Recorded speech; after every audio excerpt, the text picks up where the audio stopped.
What is going on, guys? It's Yo-Yo from SlideCow once again. Before getting into this video, I want to give you all a huge thank you. We did not expect so many people to like our first video. We were actually quite shocked with the number of subscribers we had our first go on YouTube in general. I know a few hundred subscribers doesn't mean much for a lot of people, but to us it meant the world. It's you guys that make us want to keep going with this.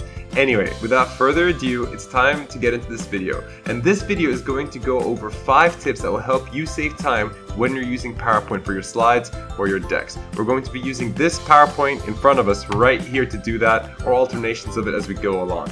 Now, onwards to number 5.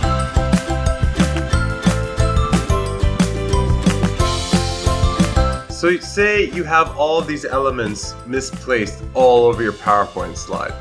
You're so bored and tired of going through them manually like this. You're just like, oh my god, there has to be an easier way. Well, I'm here to tell you that there actually is. So the first thing you're gonna do, no matter where your elements are all scattered, these can be text boxes, these can be icons, these could be shapes, it does not matter. You're gonna highlight all of them like this. You're gonna go to Arrange, you're gonna go to Align, and you're gonna click on Align Middle. Already, you have everything in a straight horizontal line. Now let's say you also want to try and distribute those icons so there's equal spacing in between. Alright, you're going to go to Align, and then you're going to click on Distribute Horizontally. Perfect. Now you want to move it up in the center like so, or wherever you'd like, and it's all perfectly aligned. And by the way, this actually works for vertical alignment as well. So let's just say you have the same sort of template here, except you want to reprioritize your icons. So let's say I want to have the toolkit first, the message board second, the briefcase third, this thing fourth, and this thing last. It doesn't matter where you position them. Just make sure that there's a sort of priority thing going on.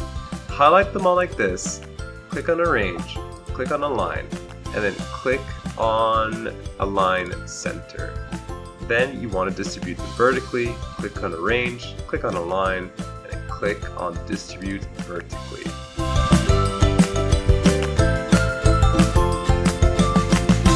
Okay, for this tool, we're going to be talking about the world famous Format Painter, which you can find in the Home tab.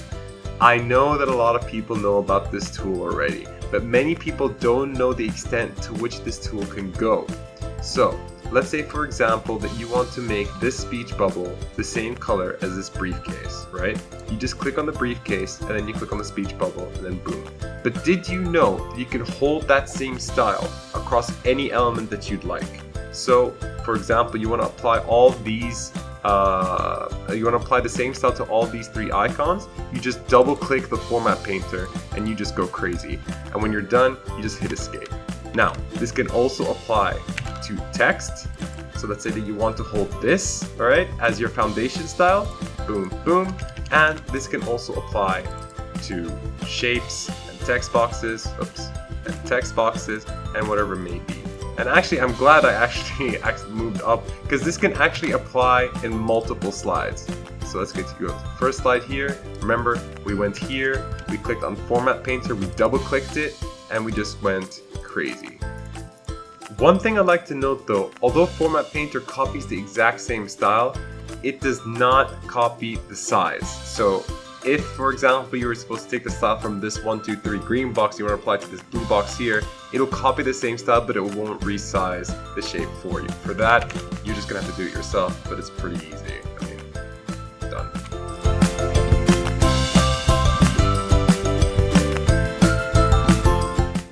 There are going to be so many times when you want to just add more to the slide. So it's important for us to be as efficient as possible when doing this. Let's look at this slide as an example. We have 5 pieces of information here represented by icons. Let's say I want to make it 6 and using this graduation cap icon on the 6th element. What a lot of people tend to do is that they highlight the information here, copy, paste, and just move it around, or go to alignment or whatever it might be. I don't think that's very efficient. A better way could be for you to highlight it and then hold down Control and then move it. But again, you still have to sort of position it in the best way possible. It's very good for you to do multiple ones, by the way, if you hold down Control like you're seeing here. But again, it's not that efficient. What is the best way? You can highlight all the elements involved.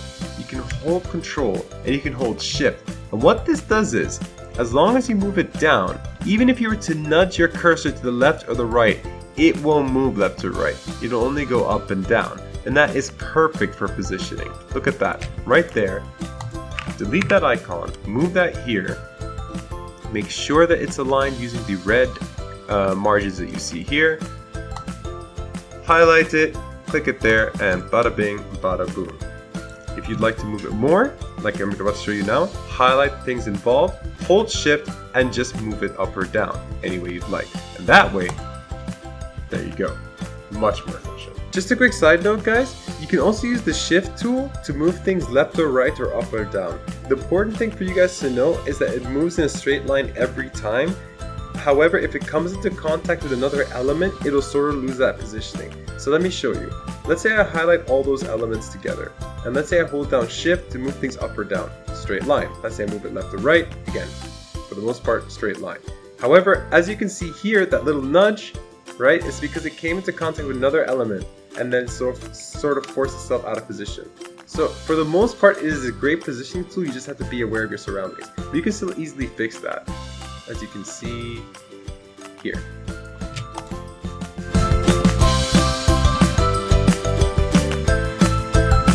When it comes to PowerPoint design, I don't believe in second chances. I believe in hundreds of chances.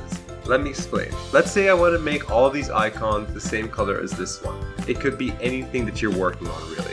Now, I know that I could be using the fill bucket tool, be much more faster, but for the purpose of this example, I'm just going to use the format painter as you are seeing now, okay?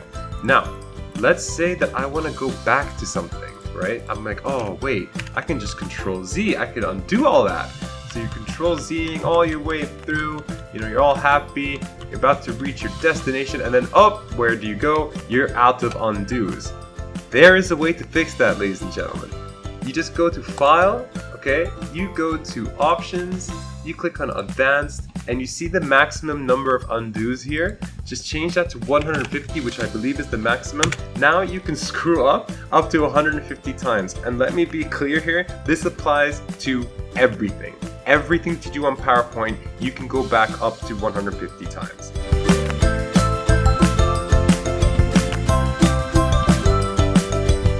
Now, copying and pasting is a very powerful tool to have across multiple slides. Let me explain. Let's say that I want to apply this page number here to slides 2, 3, and 4. If I was to copy this one by pressing Ctrl-C and then pasting it in different slides, it would spawn in the exact same position every time.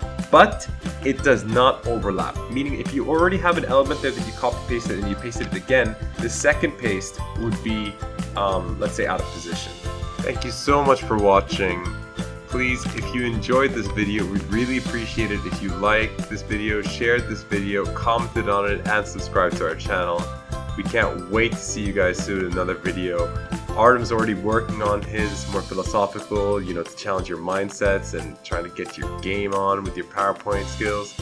So we can't wait for that, and we really hope to see you soon. Have a good day, guys.